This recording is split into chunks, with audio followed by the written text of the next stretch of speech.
تو اعوذ باللہ من الشیطان الرجیم، بسم اللہ الرحمن الرحیم، انک لعلی خلق عظیم، صدق اللہ مولانا العظیم۔ اللہ رب العزت قرآن کریم میں فرماتے ہیں لقد کان لکم فی رسول اللہ اسوۃ حسنہ، کہ جناب رسول اللہ صلی اللہ تعالی علیہ وسلم کی ذات اقدس میں تمہارے لیے اسوہ حسنہ ہے، زندگی کا بہترین اصول و ضابطہ ہے جو دنیا میں بھی اور آخرت میں بھی کامیابی کا ذریعہ ہے۔ معاشرتی زندگی ہو، انفرادی زندگی ہو، گھریلو زندگی ہو، آپ علیہ الصلاۃ والسلام کو دیکھ کر ہم نے گزارنی ہے۔ جناب رسول اللہ صلی اللہ تعالی علیہ وسلم نے کاروبار بھی کیا، آپ علیہ الصلاۃ والسلام کا گھر مبارک بھی تھا، تو آپ علیہ الصلاۃ والسلام کی سیرت طیبہ کو دیکھ کر ہم نے زندگی گزارنی ہے۔ قرآن کا حکم ہے، قرآن کریم کا فیصلہ ہے۔ تو اس حوالے سے قرآن میں اللہ تعالیٰ فرماتے ہیں انک لعلی خلق عظیم۔ آپ نے سنا کہ جنت کا میں دخول کا سبب دو چیزیں ہیں، ایک ہے تقوی اور ایک ہے حسن اخلاق، اچھے اخلاق۔ اچھے اخلاق تو اخلاق کے حوالے سے اللہ تعالیٰ فرماتے ہیں کہ اے میرے محبوب، آپ اخلاق کے اعلیٰ معیار پہ فائز ہو۔ بہترین اخلاق ہے حضور علیہ السلام کے، تو اخلاق کو اچھا کرنا عمومی طور پر ہمارے مسلمان بھائی دوسروں کے ساتھ لین دین کرتے ہوئے، اللہ معاف فرمائے، بد اخلاقی کا مظاہرہ کرتے ہیں۔ کسی سے قرضہ لینا ہو یا کسی کو قرضہ دینا ہو، بہت بڑی بد اخلاقی کا مظاہرہ کرتے ہیں، اور حضور علیہ الصلاۃ والسلام کے اس حوالے سے ایسے اخلاق تھے کہ غیر مسلم دیکھ کر اسلام قبول کر لیتے، غیر مسلم دیکھ کر حضور علیہ السلام کے اخلاق کو وہ مسلمان ہو جاتے تھے۔ چنانچہ مشکات شریف کی روایت ہے، ایک حدیث پاک میں ہے، عن علی رضی اللہ تعالیٰ عنہ، حضرت علی رضی اللہ تعالیٰ عنہ سے روایت، غور سے سنو۔ وہ فرماتے ہیں ان یہودیا کان یقال له فلان حبر، کہ ایک یہودی تھے جو بہت بڑے عالم تھے تورات کے، آسمانی کتاب کے، تورات کے جو موسیٰ علیہ السلام پہ نازل ہوئی تھی، جسے حبر کہا جاتا تھا، یعنی عالم تھے، علم کی بنیاد، بہت بڑے عالم تھے۔ کان لہ علی رسول اللہ صلی اللہ تعالی علیہ وسلم دنانیر، اس یہودی کا جو بڑے عالم تھے، حضور علیہ السلام پہ کچھ قرضہ تھا، دینار تھے، حضور علیہ السلام نے دینے تھے۔ فتقاضى النبی صلی اللہ تعالی علیہ وسلم، تو اس یہودی عالم نے حضور علیہ السلام سے قرض کا تقاضا کیا کہ میرے پیسے دے دو۔ فقال له، حضور علیہ السلام نے فرمایا اسے، یا یہودی ما عندی ما اعطیک، میرے پاس تو کچھ بھی نہیں ہے کہ میں آپ کو دوں، اس وقت میرے پاس نہیں ہے۔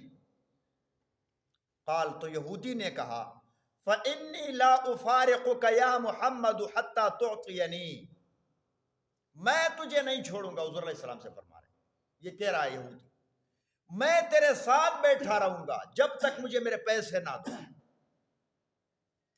میرے پیسے دے دو، میں یہاں تیرے ساتھ بیٹھا رہوں گا۔ فقال رسول اللہ صلی اللہ تعالی علیہ وسلم، رسول اللہ صلی اللہ علیہ وسلم نے فرمایا، پیسے تو کچھ بھی نہیں تھے آپ علیہ السلام کے پاس، تو کوئی دینار نہیں تھے اس وقت فی الحال. اذن اجلس معک، پھر میں آپ کے ساتھ بیٹھ جاتا ہوں. چلو بیٹھتے ہیں، ٹھیک ہے بیٹھے رہو.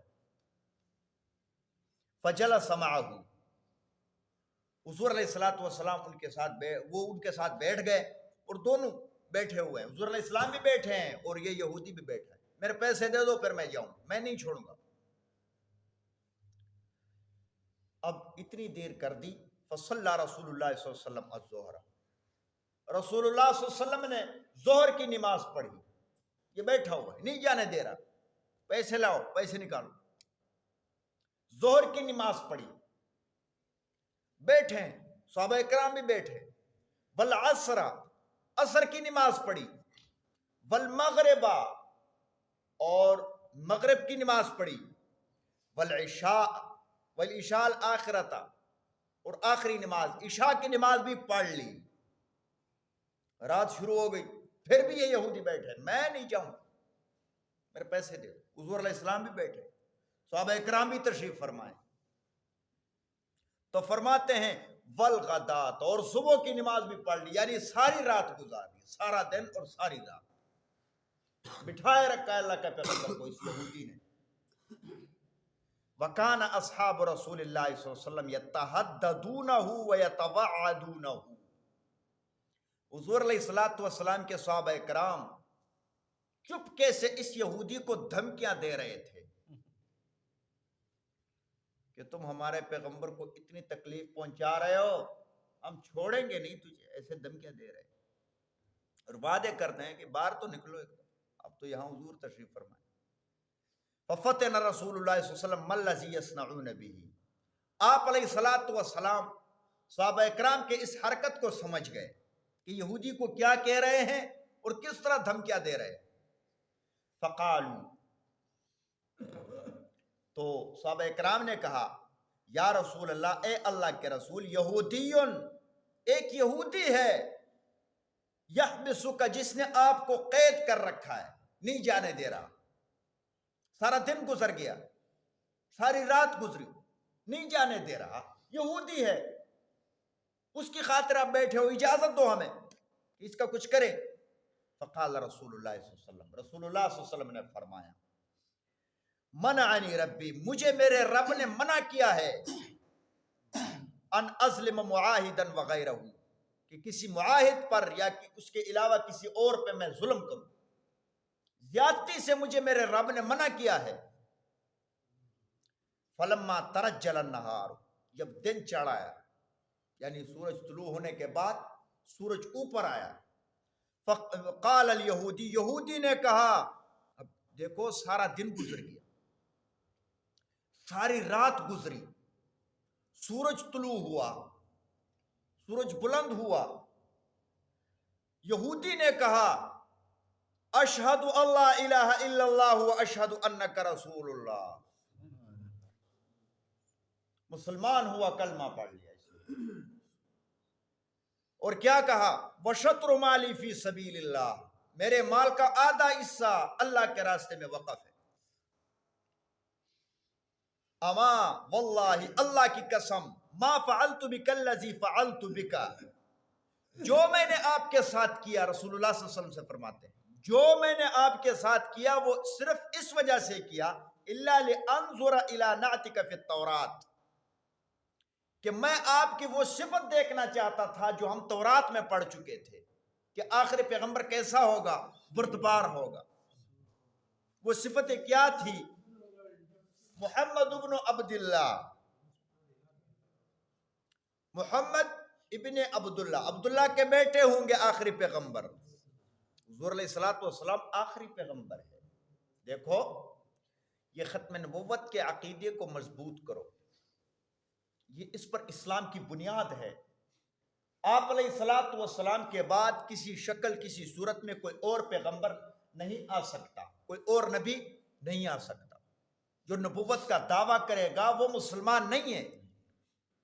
پاکستان کے آئین بھی یہی کہتا ہے کہ وہ غیر مسلم ہے، اقلیت ہے. جس طرح مرزا لعین نے، مرزا قادیانی نے نبوت کا نعوذ باللہ دعویٰ کیا، میں اس کے بارے میں ایک دفعہ پڑھ رہا تھا، اپنی کتاب میں اس کمبخت نے لکھا تھا کہ حضور علیہ الصلوۃ والسلام پہ وحی لانے والے فرشتے کا نام جبرائیل علیہ السلام تھے، تو آپ پہ کون وحی لا رہا تھا؟ تو اس نے فرشتے کا نام لکھا تھا ٹیچی ٹیچی، اس فرشتے کا نام تھا ٹیچی ٹیچی۔ انگریز نے اسے تیار کیا تھا نا مسلمانوں کے درمیان پھوٹ ڈالنے کے لیے۔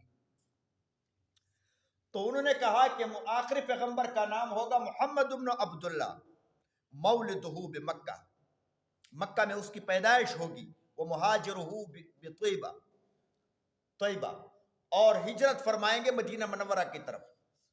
ایسا ہی ہے، سب کچھ دیکھ رہا ہوں۔